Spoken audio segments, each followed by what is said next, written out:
स्वागत है आपका सत्यधारा में। आज हमारे मेहमान हैं रौनक खत्री जी।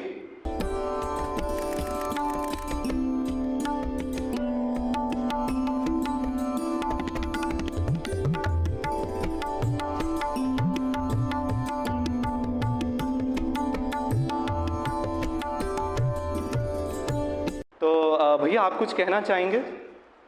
स्वागत है। सबसे पहले तो धन्यवाद है आपका जो आपने अपना प्लेटफॉर्म सेट किया और मुझे यहाँ मौका दिया। मैं आपके व्यूअर से ये बात रखना चाहूँगा कि जो भाई का नेचर है उस नेचर को देखते हुए चैनल की ग्रोथ आगे बहुत जाएगी। ये मेरी बेस्ट विशेज़ आपके लिए। ठीक है। तो भैया जब भी हम छात्रों के बीच में जाते हैं या डूसू इलेक्शंस की बात करते हैं, एक जो चीज़ जो स्टूडेंट्स बताते हैं वो ये कि हमेशा नफ़रत की नज़रों से इस इलेक्शंस को देखा जाता है। तोड़ फोड़ होती है, मार पिटाई होती है, कहीं भी पोस्टर्स लगा लेते हैं। और आप वोटिंग टर्नआउट भी देखें तो आज तक किसी भी डूसू इलेक्शंस में वोटिंग टर्नआउट 50% से ज़्यादा क्रॉस नहीं किया। हाईएस्ट 44.6 था, जो कि शायद 2018 में था। और आप इस सिचुएशन को किस तरीके से देखते हैं? ये सबसे बड़ा क्वेश्चन आज पूरे डीयू के ऊपर है कि डेमोक्रेटिक राइट स्टूडेंट्स के पास है, फिर भी वो उसका यूटिलाइजेशन नहीं कर पा रहे। रीज़न बीइंग नफ़रत, जो आपने वर्ड यूज़ किया, पॉलिटिक्स से स्टूडेंट्स हिचकने लगा है कि हम लोग इस चीज़ में इन्वॉल्व नहीं होंगे, हम इसका पार्ट नहीं बनेंगे। स्टूडेंट्स भी अपनी जगह एक तरीके से सही हैं। क्यों? आज तक जितने छात्र नेता रहे हैं वो 1 महीने पहले दिखते हैं जब होर्डिंग पोस्टर और इलेक्शन का टाइम आता है, और जैसे ही चुनाव ख़त्म हो जाता है तो सारी स्टूडेंट वेलफेयर की बातें ज़ीरो हो जाती हैं, जो कि होनी नहीं चाहिए। अगर किसी स्टूडेंट ने आपको वोट दिया है तो उस वोट का ये मतलब है उसने आपका समर्थन किया है, और आप उसके समर्थन को ज़ीरो कर रहे हो ना काम करके। जिन प्रोमिसेस पर आप आए उन प्रोमिसेस को आप फुलफ़िल नहीं कर रहे, या इच्छा ही नहीं रख रहे उनको फुलफ़िल करने की। सबसे बड़ी बात है इच्छा की। उनके अंदर वो इच्छा ही नहीं है कि जो उन्होंने वादे करे उनको वो पूरा कर सके। कुछ करेंगे, इच्छा रखेंगे तो वादे भी पूरे होंगे। कोई बड़ी वादे थोड़ी करके गए हैं आज तक जी।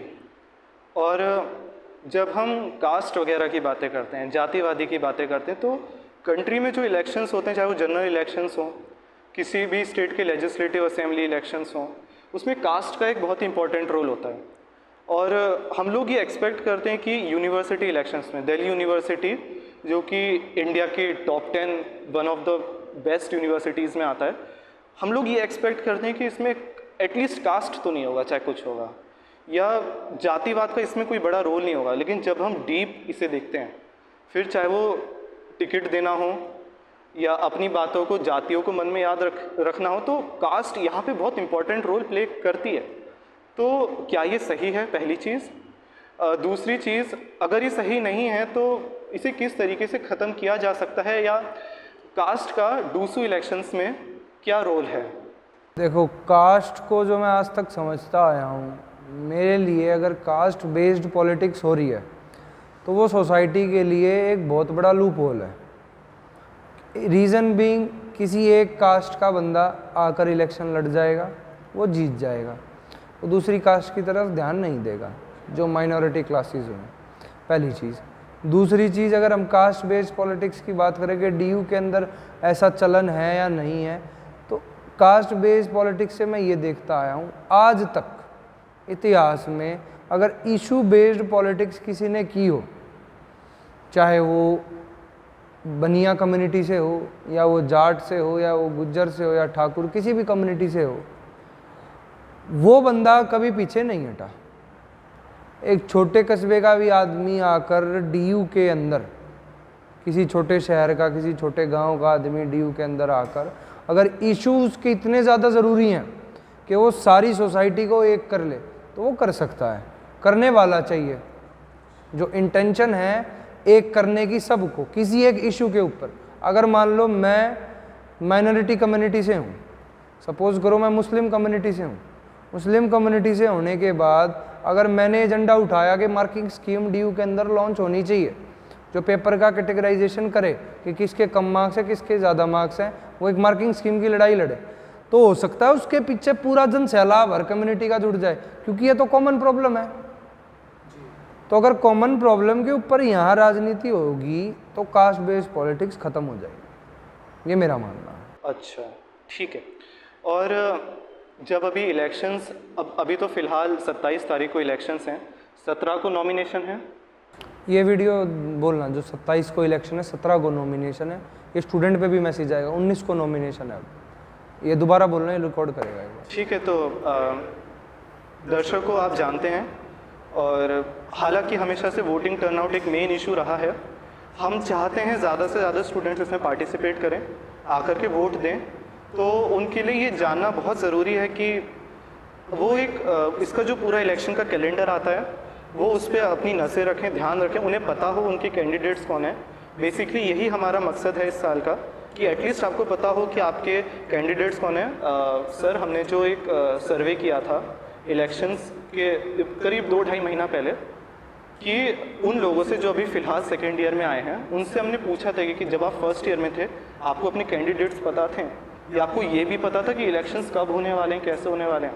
तो हमें जो रिस्पांस मिला था उस गूगल फॉर्म में, 73% फर्स्ट ईयर्स को नहीं पता था कि उनका कैंडिडेट कौन है। फर्स्ट ईयर को नहीं आइडिया होता कि उनका कैंडिडेट कौन है। यही हमारा मकसद है कि इस इंटरव्यू को DU के हर कॉलेज के हर व्हाट्सएप ग्रुप तक पहुंचाया जाए, जिससे शायद पहली बार ऐसा होगा कि किसी कैंडिडेट की आवाज़ ज़्यादा से ज़्यादा स्टूडेंट्स तक पहुंच ही जाए। इसलिए ध्यान रखिएगा, 17 तारीख को नॉमिनेशन है। उस दिन आपको पता लगेगा कि कौन कौन कैंडिडेट किस पोस्ट के लिए लड़ रहे हैं, कौन सी पार्टी से लड़ रहे हैं। 27 तारीख को इलेक्शन है, उसी के अगले दिन 28 को रिजल्ट्स हैं। फ़िलहाल आज ये वीडियो रिकॉर्ड हो रहा है 7 सितंबर सैटरडे को। फ़िलहाल यही कैलेंडर है, उम्मीद करते हैं कि इसमें कोई बदलाव नहीं होगा। और भैया, अगर अब बात की जाए जागरूकता की, स्टूडेंट्स को क्यों नहीं पता होता कि इलेक्शंस का मोटिवेशन, क्योंकि हम दुनिया भर में बोलते हैं कि जब जनरल इलेक्शंस होते हैं कि आप वोट दो, जाके वोट दो, यहाँ तक कि उसमें भी 60-70% वोटिंग टर्नआउट रिकॉर्ड होता है। लेकिन यूनिवर्सिटी के छात्रों से हम एक्सपेक्ट करते हैं ज़्यादा अवेयर होंगे। ऐसा क्यों होता है कि उन्हें नहीं पता होता इलेक्शंस के बारे में? इसमें सबसे बड़ा रोल, अगर वोटर टर्नआउट कम है ना, तो उसमें सबसे बड़ा रोल है यूनिवर्सिटी का। क्योंकि जब इंडिया के अंदर इलेक्शन कंडक्ट होते हैं तो इलेक्शन कमीशन अपना काम करती है। हर गांव में इलेक्शन कमीशन का पोस्टर होता है कि इस तारीख को वोटिंग है। हम एक मेगा कैंपेन करने जा रहे हैं जिसकी लॉन्चिंग जल्द मेरे द्वारा की जाएगी। उसमें मेरी डिमांड ही DU प्रशासन से ये रहेगी कि आप लोग स्टूडेंट्स को ये अवेयर करो कि 27 को डुस्सू का इलेक्शन है और 27 को ही कॉलेज का इलेक्शन है, और दोनों इलेक्शंस में फ़र्क है।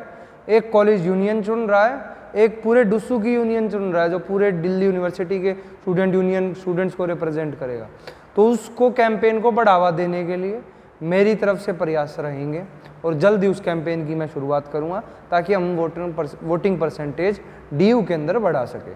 44 से लेके मेरा तो टारगेट है कि मिनिमम 70 से 80% वोट होनी चाहिए DU के अंदर, क्योंकि स्टूडेंट्स ही तो हैं जो वोट देंगे। जी, ओके। तो इलेक्शन से पहले एक सर्कुलर आया था, बहुत पहले, मुझे याद है। उस सर्कुलर में था कि सिख माइनॉरिटी कॉलेजेस, उन लोगों ने डिसीज़न लिया है कि वो इस साल के डूसू इलेक्शन से दूर रहेंगे। अगर मैं गलत हूँ तो भैया सही करना, या वो इसमें पार्टिसिपेट नहीं करेंगे। उनमें एक चीज़ कॉमन थी कि वो सभी सिख माइनॉरिटी कॉलेजेस थे, और इसके पीछे मुझे रीज़न समझ में नहीं आया, और आई गेस स्टूडेंट्स को भी नहीं पता हुआ कि ऐसा क्यों डिसीज़न लिया गया, इसके पीछे क्या कारण हो सकते हैं, और आपको क्यों लगता है कि उन्होंने आखिरी मोमेंट पे अपना नाम सिख माइनॉरिटी कॉलेजेस ने वापस लिया पार्टिसिपेशन के लिए? पॉइंट ये है, सिख माइनॉरिटी कॉलेजेस ने DU के अंदर से अपने नाम वापस लिए, ये प्रस्ताव VC को दिया था। उस प्रस्ताव पे अभी तक मंजूरी हुई है या नहीं हुई है वो ऑफिशियली अनाउंस नहीं हुआ, पहली चीज़। दूसरी चीज़, VC जो दिल्ली यूनिवर्सिटी के हैं, यूनिवर्सिटी के द्वारा लिस्ट ऑफ कॉलेजेस जो डुस्सू से एफिलेशन रखते हैं उसकी लिस्ट अनाउंस होती है, वो अभी लिस्ट आई नहीं है। तो उसमें ये स्टांस क्लियर होगा कि इस साल वे कॉलेज पार्टिसिपेट करेंगे या नहीं करेंगे। अगर नहीं करेंगे तो उसके लिए भी हमारी ज़ोरदार प्रोटेस्ट होने वाली है, क्योंकि वे कॉलेजेस आज के टाइम पे डुस्सू में एक बहुत इंपॉर्टेंट रोल प्ले करते हैं और उन स्टूडेंट्स का भी डेमोक्रेटिक राइट है कि वो अपने डुस्सू रिप्रेजेंटेटिव को चूज़ करें। मेरी तो आने वाले समय में ये मांग रहेगी, सिर्फ 52 कॉलेजेस ही क्यों डुस्सू का पार्ट है, बाकी कॉलेजेस क्या डुस्सू का पार्ट नहीं हो सकते जब हैं वो डीयू के, यूनियन डीयू की बन रही है, पर और उन स्टूडेंट्स को डुस्सू को रिप्रेजेंट करने का मौका नहीं दिया जा रहा। तो शायद ज़रा सर नाइंसाफ़ी है उन बच्चों के साथ जो उन कॉलेजेस में एफिलेशन नहीं है जो डुस्सू के अंदर आ सकते हैं। ठीक है।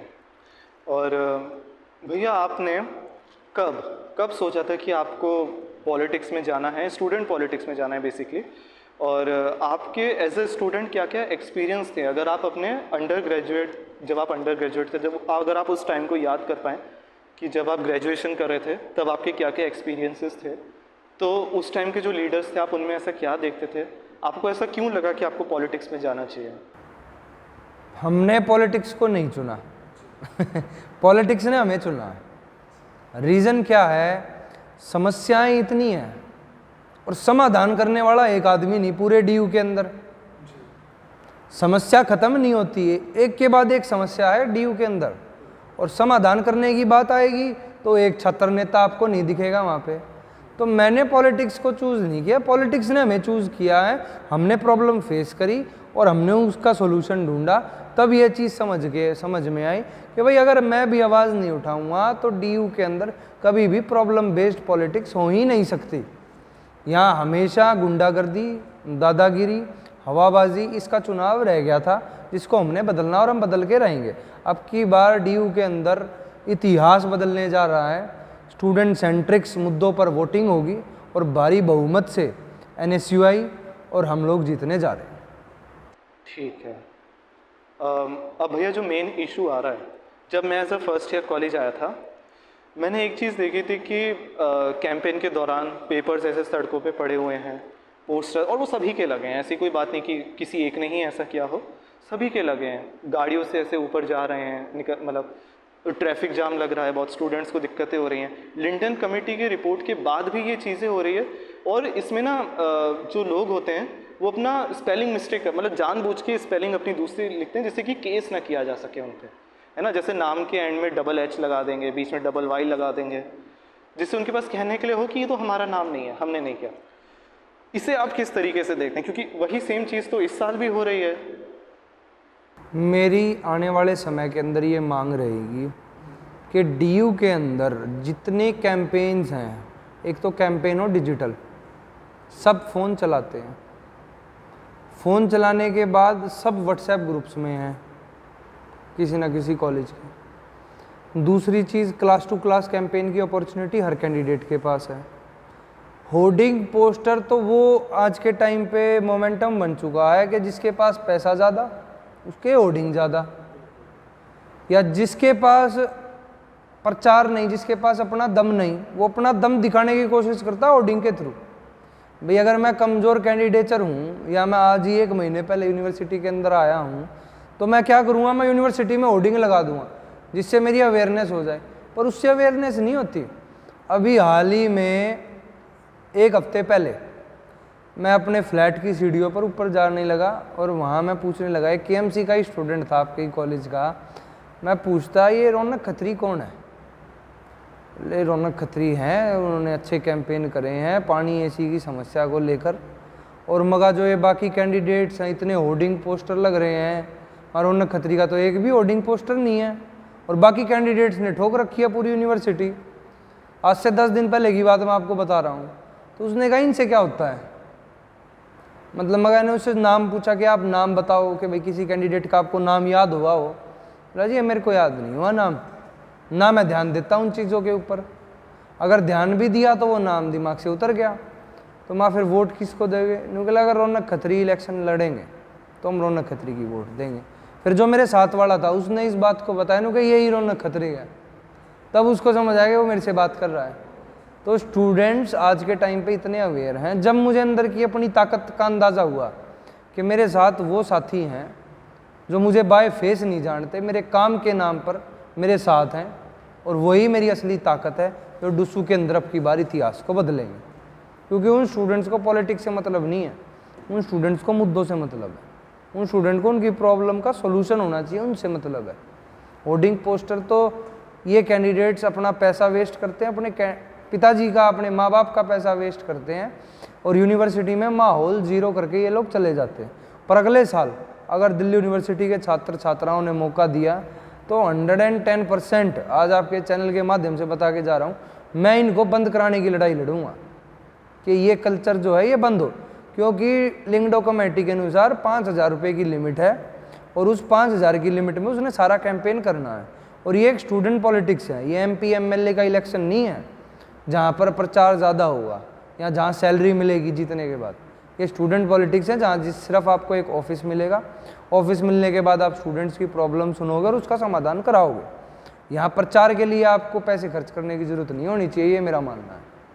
बिल्कुल, और लगता है कि डिजिटल कैंपेनिंग वाली चीज़ आपके केस में काफ़ी अच्छे से सूट करती है, क्योंकि मैं सही बताऊं तो जितनी रील्स इंस्टा पे आपकी आई हैं, मुझे नहीं लगता और किसी पार्टी मेंबर की आई होंगी। काफ़ी टाइम पहले से आपकी कैंपेनिंग हमेशा से डिजिटल रही थी शुरू से, ये मैं मानता हूँ। पर भैया एक जो दिक्कत है, अक्सर ये देखा जाता है कि इतने साल एक पार्टी के लिए काम करने के बाद अगर कोई कॉलेज फर्स्ट ईयर से NSCUI के लिए, ABVP के लिए हमेशा से काम कर रहा है और वो 4-5 साल उस ऑर्गेनाइजेशन के लिए इतना लॉयल होता है, वो उसके लिए पूरा तन मन धन से पूरा जुट जाता है। पर ऐसा क्या होता है कि इलेक्शन से ही 2-3 महीना पहले अगर उसे उस ऑर्गेनाइजेशन की टिकट नहीं मिली या किसी और को मिल जाए तो उसकी लॉयल्टी अचानक से ख़त्म हो जाती है, या वो हमेशा वो टिकट की तरफ भागने लगता है। और कई बार तो ऐसा भी देखा गया है कि वो टिकट खरीद भी लेता है, ऐसा भी सुनने में आया। पता नहीं, इसमें शायद मैं गलत भी हो सकता हूँ, पर जितना मैंने लोगों से सुना है कि टिकट खरीदी भी जा सकती है। तो अब जैसे NSCUI में ही राहुल झांसला आए हैं कुछ महीना पहले उन्होंने इतने समय तक ABVP के लिए काम किया, यहाँ तक कि उनका लिंक्डइन अकाउंट पे भी ABVP शो करता है। आपको क्या ये इशू लगता है पहली चीज़? और ऐसा क्यों होता है कि लोग टिकट के लिए अपनी पार्टी चेंज कर लेते हैं और जिसके लिए वो इतने सालों से काम कर रहे थे अचानक से कहीं और शिफ्ट हो जाते हैं? आपको क्या लगता है, क्या इसमें सुधार की ज़रूरत है?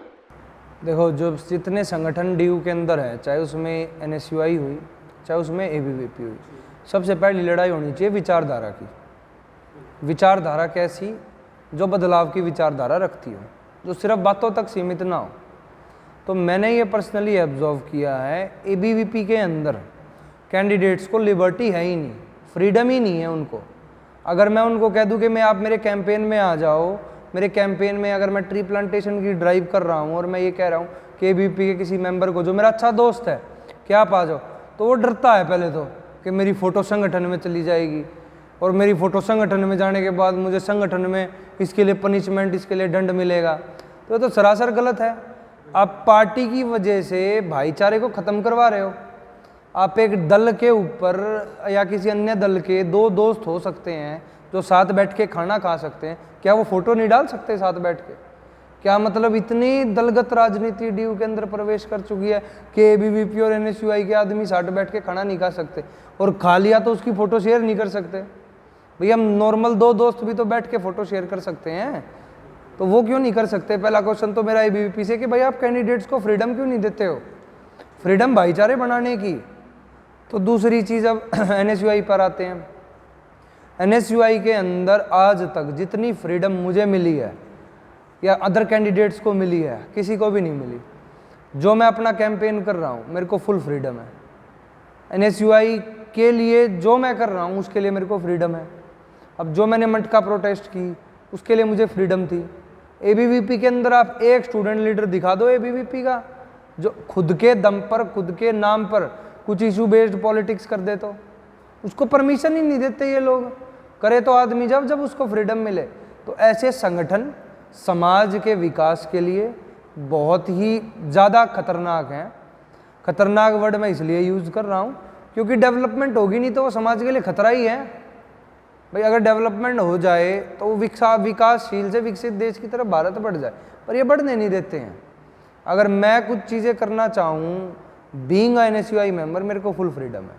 अगर आप ABVP में हो, आप कुछ करना चाहो तो आप नहीं करोगे, आप 10 जगह फ़ोन करोगे, और अगर आपको फ़ोन करने की शर्म है तो आप फ़ोन भी नहीं करोगे, आप चुपचाप घर बैठ जाओगे। ये जैसे कहते हैं कैंडिडेट वैसा करते हैं। ABVP के जितने मेंबर हैं ये कठपुतली हैं। कठपुतली किसकी? संगठन के लोगों की। हमें खौफ नहीं है किसी का, हम बेडर के साथ बोलेंगे इस बात को। जैसे वो कहेंगे वैसे ये कैंडिडेट अपनी चाल चलेंगे। तो जब आप किसी और के हाथ में हो, आप स्टूडेंट्स की आवाज़ को कैसे उठा लोगे? आप उठा ही नहीं सकते उनकी आवाज़ों को, आपको दबा रखा उन लोगों ने।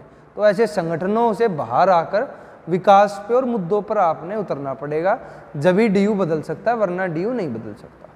जी, अभी आपने मटका प्रोटेस्ट की कुछ बात करी थी, उससे मैं आपको मटका मैन कहाँ से मिला? ये टर्म आपको मटका मैन के नाम से भी जाना जाता है, ये मुझे कुछ दिन पहले पता लगा। आपको लेट पता चला कि मटका मैन के नाम से सब कह रहे हैं। भाई जिन जिन कॉलेजेस में मैं गया मटका रैली करने के बाद, तो वहाँ से मटका, पहले तो मटका मटका मटका, फिर पीछे बॉय उन्होंने नहीं लगाया, उन्होंने मटका मैन कहना शुरू कर दिया कि मटका मैन आया, मटका मैन आया, मटका मैन आया। तब से यूनिवर्सिटी में नाम मटका मैन का हो गया। अच्छा, और जब पिछले साल के जो चुनाव हुए थे, वो मेरे लिए पहली बार चुनाव थे, क्योंकि मैं फर्स्ट ईयर था। मेरे लिए नहीं, उस टाइम शायद यूनिवर्सिटी में जितने भी लोग थे, खास करके वो लोग, वही लोग जो ग्रेजुएशन कर रहे थे, उनके लिए पहली बार चुनाव थे, क्योंकि 3 साल के बाद हो रहे थे, कोविड के बाद हो रहे थे, और एक साथ काफ़ी फंड्स आए थे, उस पर चुनाव हुए थे, उनके लिए पहली बार था। तो एबीवीपी आप पर एलिगेशन ये लगाती है, एनएसयूआई पर बेसिकली, कि ऐसा वो लोग बोलते हैं कि कोविड में हम लोगों ने तो इतना काम किया, हमने मास्क वगैरह बांटे, ये सब करे। जब मैं तुषार डेढ़ा जी का इंटरव्यू देख रहा था कि हमने जो लोग पीजीज में फंस गए थे उनकी सहायता करी, मास्क वगैरह बांटे, सैनिटाइजर्स दिए, तो उसमें एनएसयूआई एक भी जगह दिखाई नहीं दी। एनएसयूआई उस समय कहाँ थी? कोविड के समय। ये इनके पास, एबीवीपी के पूरे संगठन के पास कोविड के अलावा बात करने की कोई बात ही नहीं है। पहली चीज़ तो, जब भी मैंने इनकी बहुत वीडियोस देखी पिछले साल, इनका एक ही कोविड के समय में, कोविड के समय में, कोविड के समय में। कोविड के समय में आपने काम किया, सिर्फ आपने नहीं, दुनिया के हर एक आदमी ने काम किया है जिसको ज़रूरत थी। मेरा इंस्टाग्राम आप निकाल कर चेक करोगे, मैंने अपने इंस्टाग्राम पर भी डाला हुआ है। डाला क्या था? हमने राशन वितरण किए थे, हमने सैनिटाइजेशन करवाई थी अपने एरिया में, हमने मास्क भी बांटे थे, हमने भी सारे काम किए थे। पर सिर्फ एक ही चीज़ का प्रचार करते रहना कि हम कोविड के समय में थे, हम कोविड के समय में थे, ये स्टूडेंट्स को डाइवर्ट करने की बातें होती हैं। और डाइवर्ट नहीं, मैं आप कहोगे, मैं इस वीडियो के माध्यम से नीचे सारी क्लिप्स पे डाल भी दूंगा जो कोविड के टाइम पर मैंने किया था। समाज सेवा करना और फिर उसको दिखाना या उसको बताना समाज सेवा नहीं होती। आपने अगर किसी का पुण्य का काम करा है तो पुण्य का काम करके आप छोड़ दोगे भगवान के ऊपर। भगवान का डिसीजन होगा कि आपने अच्छा काम करा है या बुरा हो। उसको गाकर उसके नाम पर वोट बटोरना वो अपना काम नहीं है, वो काम है एबीवीपी का। क्योंकि उन्होंने, हो सकता है पिछले 70 साल के इतिहास में एक ही बार अच्छा काम किया हो कि कोविड के समय में उन्होंने मास्क बांट दिए, उन्होंने सैनिटाइजेशन करवा दी, तो इसलिए वो उस चीज़ को गा रहे हैं। अपना वो आदत नहीं है। हम सेवा करते हैं, सेवा करके हम साइड कर रख देते हैं। अब हमने क्लॉथ डोनेशन ड्राइव की, हम तो नहीं दुनिया में गाते फिरते कि सर्दियों में हमने गरीब आदमियों को कपड़े दिए। अरे भाई, हमारा धर्म है, सर्दी में सर्दी बहुत हो जाती है तो हमने कपड़े दिए। मैं तो नहीं गाता फिर रहा कि सर्दी के समय में आप कहाँ थे। अरे आप अपनी घर हो गए भाई, मैं तो कपड़े बांट रहा था, मेरा सेवा का काम था, मैंने किया। तो हमारा वो मकसद नहीं है कि सेवा के नाम पर वोट लें। ठीक है, तो भैया इस साल के क्या मुद्दे हैं? इन चुनावों के क्या क्या मुद्दे हैं? हालांकि मैनिफेस्टो अभी रिलीज़ नहीं हुआ है, फिर भी आपको क्या लगता है कि ऐसी क्या क्या दिक्कतें हैं जो इस साल के मुद्दे बन सकती हैं? मुद्दे पिछले 10 साल से सेम है। हाँ, ये मैं बोलने वाला था आपको कि मैं वही उसी पॉइंट पे आ रहा हूँ। मुद्दे 10 साल से सेम है। अब की बार मुद्दों पर बात बाद में हो। डुस्सू का जो चुनाव होगा, मुद्दों पर तो बात बाद में हो। पहले जो कैंडिडेट वोट मांगने आया है वो वोट अपने काम पे नाम पर मांगे। उसने पहले क्या किया है स्टूडेंट वेलफेयर के लिए।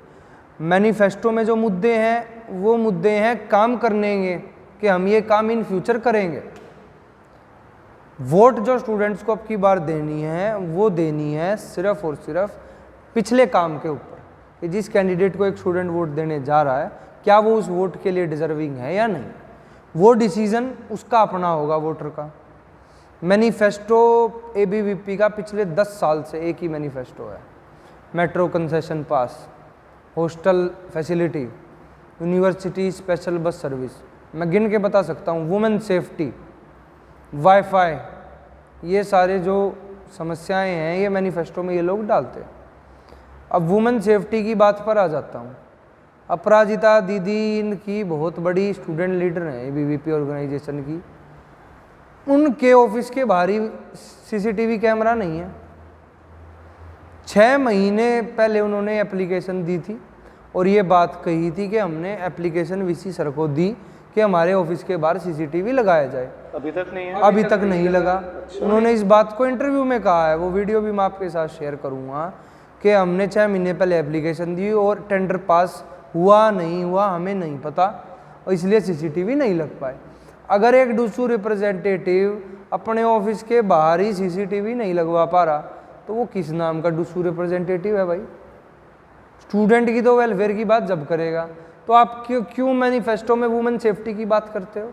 जब आपको अपने कॉलेज अपने ऑफिस तो आपसे सिक्योर हो नहीं रहे, आप बात कर रहे हो वुमेन सेफ्टी की। तो ये बातें सिर्फ स्टूडेंट को डाइवर्ट करने की हैं। एबीवीपी का काम ही स्टूडेंट डाइवर्जन पे रहा है। जी, ये विमेन सेफ्टी पर ही बात करनी थी। 13 जुलाई को, इसी साल 13 जुलाई को रात 3 बजे डूसू का जो ऑफिस था वहाँ पे काफ़ी तोड़ फोड़ हुई, मार पिटाई हुई, जिसमें कि प्रेसिडेंट के ऑफिस में स्वामी विवेकानंद जी की मूर्ति तोड़ी गई, राम टेम्पल का एक रेप्लिका था वो तोड़ा गया, वहाँ पे कांच वगैरह तोड़े गए, जिसे मीडिया ने भी काफ़ी कवर किया था। पॉपुलर मीडिया वेबसाइट्स ने इस चीज़ को काफ़ी कवर किया था और ये बहुत बड़ी न्यूज़ बनी थी। और ये दिक्कत वाली बात ये थी कि अपराजिता दीदी के ऑफिस के पास में ऐसी चीज़ें हो रही हैं, तो विमेन सेफ्टी को लेकर ये काफ़ी कंसर्निंग था। उस दिन भैया क्या हुआ था? देखो, सबसे पहली बात तो जो उस दिन घटना हुई, उस घटना में इन्होंने एफआईआर में मेरा नाम भी डाला हुआ है। जिस दिन मैं अपने घर था, घर सोया हुआ हूँ, सीसीटीवी की फुटेज मेरे पास है, किस टाइम मैं घर घुसा हूँ और किस टाइम मैं निकला हूँ। पूरे घर में एक एग्जिट है। अगर मेरा नाम भी उन्होंने उस एफआईआर में डलवाया है तो उस एफआईआर का मतलब सीधा सीधा ये है कि झूठी एफआईआर है वो। ये लोग झूठे आरोपों के तहत फंसाने की कोशिश करते हैं, बदनाम करने की कोशिश करते हैं। तो जो संगठन किसी को बदनाम करने पर अग्रसर हो जाए वो संगठन कभी डेवलपमेंट की बात करेगा ही नहीं। अगर आपका बदनामी में ही ध्यान चला गया किसी को बदनाम करने में, तो आप वुमेन सेफ्टी की बात कैसे करोगे? आपका तो ध्यान ही किसी को गिराने में है। आपका यूनिवर्सिटी वेलफेयर पे तो ध्यान है ही नहीं। आपका तो ध्यान है कैसे जो ऊपर जा रहा है उसकी टांग खींच के उसको नीचे लाया जाए, प्रशासन का यूज़ करके, अपनी पावर का यूज़ करके। तो वो एफआईआर, वो घटना सरासर इनकी बनाई हुई है। क्योंकि जब मेरा नाम अगर आ गया, अगर मैं वहाँ होता तो मैं उस चीज़ को एक्सेप्ट भी कर लेता। जब मैं हूँ ही नहीं तो मैं उस चीज़ घटना को मान ही नहीं सकता कि वो एनएसयूआई आईवीपी की बीच की लड़ाई इन्होंने खुद काम करा है, खुद अपने ऑफिस तोड़वाए हैं, ऐसा मेरा मानना है। क्योंकि मैं तो वहाँ था नहीं। जब मैं नहीं था तो हो सकता है कुछ भी करा हो इन्होंने मन घड़त। जब मेरा ही नाम डलवा दिया तो मन घड़ती ऑफिस भी तोड़वा सकते हैं। इस पर एक उन्होंने आर्गूमेंट दिया था, उन्होंने तो नहीं, मैं कमेंट सेक्शन में किसी ने ये आर्गूमेंट लिखा था कि अगर कोई अपने ही ऑफिस में हमला करवाएगा तो वो एसी क्यों तोड़ेगा। तो वो ये कहना चाह रहे थे कि हमने खुद हमला नहीं करवाया, क्योंकि अगर कोई अपने ही ऑफिस में हमला करा के एसी क्यों तोड़ेगा, मतलब ऐसा आर्गूमेंट उन्होंने। ये प्रोसेस अभी इन्वेस्टिगेशन के अंदर है। मेरा कुछ बयान देना या आपका कुछ बयान देना या कमेंट सेक्शनों को बयान को पढ़ के उसके ऊपर डिसीजन बनाना, ये पूरे डीयू के स्टूडेंट्स के लिए मैं मैसेज देना चाहूँगा, वो सरासर गलत होगा। इन्वेस्टिगेशन में अगर एबीवीपी गलत पाई जाए तो उनको पनिशमेंट देनी चाहिए as per law, as per rule. अगर एनएसयूआई गलत होती है तो एनएसयूआई के जो मेंबर उसमें इन्वॉल्व थे उनको सज़ा मिलनी चाहिए। ये कोर्ट का डिसीजन है, मैटर सब जुडिस है अभी, तो उसमें हम अपना इन्वॉल्वमेंट नहीं ले सकते। ठीक है, तो भैया एक ना बहुत ही बड़ा मुद्दा है जो मुझे लगता है कि उठाया तो जाता है पर बस चुनावों के लिए, क्योंकि ये सिचुएशन पिछले बहुत सालों से सेम है विमेन सेफ्टी को लेके। जब भी किसी कॉलेज में, और ये केएमसी हिंदू जैसे बड़े बड़े कॉलेजेस में ये घटना हुई है, जब कोई फेस्ट होता है या कोई ऐसा कॉन्सर्ट वगैरह कुछ भी ऐसा ऑर्गेनाइज होता है जिसमें और कॉलेजेस के स्टूडेंट को आना होता है, बाहर से लोग आते हैं, तो उसमें इतनी बार ऐसी सेक्सुअल हैरेसमेंट की घटनाएं हुई हैं, कितनी बार ही केएमसी में पिछले साल के फेस्ट में हुआ था। और ये सब चीज़ें जिसमें बाहर से लोग आ जाते हैं और गर्ल्स अपने हॉस्टल में भी सेफ़ नहीं है। ऐसा मिरांडा की गर्ल्स ने कंप्लेन किया था कि कैसे उनके हॉस्टल के बाहर रात को कोई आता है, इम्प्रॉपर चीज़ें वहाँ करने लग जाता है। इसके वीडियोस भी अवेलेबल हैं सोशल मीडिया पे। कितनी ख़तरनाक चीज़ है ये, और विमेन सिक्योरिटी को कैसे ठीक किया जा सकता है इस चीज़ को लेकर? वुमेन सिक्योरिटी को अगर ठीक करना है डीयू के अंदर तो पहले डुस्सू को ठीक करना पड़ेगा, क्योंकि जो उनके लिए आवाज़ उठाएगा वो सिर्फ और सिर्फ डुस्सू उठा सकता है, और डुस्सू सोया हुआ है। डुस्सू जब अपने कमरों के बाहर ही सीसीटीवी नहीं लगवा पा रहा, तो वुमेन सेफ्टी की झंडे उठाकर उसके ऊपर वोट बटोरना सरासर गलत है, और इसके मैं पुरजोर विरोध करूँगा आने वाले समय के अंदर। तो अगर वुमेन सेफ्टी को हमने प्रमोट करना है तो हमने डुस्सू को बदलना पड़ेगा, अच्छे रिप्रेजेंटेटिव चुनने पड़ेंगे जिनमें काम करने की क्षमता है, जो बदलाव ला सकते हैं। ऐसे रिप्रेजेंटेटिव हमें नहीं चाहिए। ठीक है। और भैया जाते जाते एक चीज़ और बताते चाहिए कि ये फेक मार्कशीट स्कैम क्या है, क्योंकि जो अभी फ्रेशर्स आए उन्हें शायद नहीं पता होगा। मैं बता दूं कि अभी कुछ हफ्ते पहले एक कंट्रोवर्सी हुई थी जिसमें प्रेसिडेंट की डिग्री पर क्वेश्चंस रेज किए गए थे, एलिगेशंस लगे थे। और भैया अगर आप वो चीज़ शुरू से अपना वर्जन बता पाएँ लोगों को कि ऐसा क्या हुआ था, ऐसा फेक मार्कशीट स्कैम बेसिकली है क्या, और वो चीज़ कितना आगे बढ़ी है और अभी उस पर क्या स्टेटस है? फेक मार्कशीट, आप सिंपल सी एक बात अब समझने की कोशिश करना फेक मार्कशीट के ऊपर। जो स्टूडेंट 12वीं 12th क्लास 2 अलग अलग बोर्ड से कर रहा है, मैं भी इतना कैपेबल नहीं हूँ, बेशक मैं एक लॉ का स्टूडेंट हूँ, मेरिटोरियस स्टूडेंट्स हैं, अच्छे मार्क्स आते हैं, मैं भी एक समय पे 2 12th क्लास एक साथ अलग अलग सब्जेक्ट्स में नहीं कर सकता, क्योंकि सिलेबस ही इतना है। तो उससे ये साफ़ होता है जब मैं वो चीज़ नहीं कर सकता, या कोई भी एक आम स्टूडेंट 2 अलग अलग सब्जेक्ट्स में 12th नहीं कर सकता, तो हमारे अध्यक्ष जी को क्या ज़रूरत पड़ी कि उन्होंने 2 अलग अलग बोर्ड से मार्कशीट लेनी पड़ी, एक यूपी बोर्ड से और एक सीबीएसई बोर्ड से। तो उससे ये साफ़ होता है कि अगर आपको ज़रूरत महसूस हुई 2 अलग अलग बोर्ड में जाने की, तो या तो मार्कशीट उस समय की हमें दिखाई जाए और उसकी हैंडराइटिंग मैच हो, जिसमें मार्क्स का तालमेल दिखाया जाए कि भाई उस सब्जेक्ट में कितने मार्क्स, कितनी पढ़ाई हुई। इंटरनल असेसमेंट भी होते हैं, ऐसा तो नहीं है पेपर दिया और 12th पास होगी। प्रैक्टिकल मार्क्स भी होते हैं, 20-20 मार्क्स के प्रैक्टिकल भी होते हैं, समय समय पर जाना भी पड़ता है, यूनिट टेस्ट भी होते हैं, सारे टेस्ट होते हैं। तो वो हमें सारा रिकॉर्ड दिखाया जाए तो हम किस चीज़ को कह सकते हैं। दूसरा, रूल आने के बाद तो ये चीज़ पॉसिबल ही नहीं है कि एक टाइम पे एक साल में 2 मार्कशीट 12th क्लास में आप लोग कर लो। ये सीबीएसई का रूल है, ऑल इंडिया जो एजुकेशन मिनिस्ट्री है उसका भी रूल है, तो रूल के अगेंस्ट है, तो सरासर इनवैलिड है वो चीज़। अच्छा, ठीक है भैया, बहुत अच्छा लगा कि आपने अपने बिज़ी शेड्यूल से टाइम निकाल करके आप आए, हमारे साथ इंटरव्यू में रहे, और उम्मीद करता हूँ कि ये इंटरव्यू ज़्यादा से ज़्यादा लोगों तक पहुँचे और शायद हम एक नया रिकॉर्ड सेट कर पाएँ इस बार हाईएस्ट वोटिंग टर्नआउट का। कोशिश की जाएगी इस वीडियो को ज़्यादा से ज़्यादा शेयर करने की, और आपसे भी मेरी एक रिक्वेस्ट है कि इस वीडियो को जितना शेयर कर सकें, दिल्ली यूनिवर्सिटी के हर स्टूडेंट को ये इंटरव्यू और इसी सीरीज़ में आने वाले और कैंडिडेट के इंटरव्यूज़ को देखने का मौका मिले, और एटलीस्ट वो जज कर पाएँ कि उन्हें किसे वोट देना चाहिए, उनके कैंडिडेट्स कौन हैं। और रौनक भैया, जाते जाते अगर आप कुछ कहना चाहें दर्शकों से, स्टूडेंट से मेरी डीयू के स्टूडेंट से यही अपील है, आने वाले चुनाव में आपने जिम्मेदारी अपनी भी लेनी है, दोस्तों को भी देनी है कि वोट देने आए, ताकि हम मैक्सिमम टर्नआउट वोटिंग परसेंटेज का बढ़ा सकें। वोटिंग परसेंटेज अगर बढ़ी अब की बार तो 100% डीयू के अंदर बदलाव और क्रांति आने वाली है। धन्यवाद।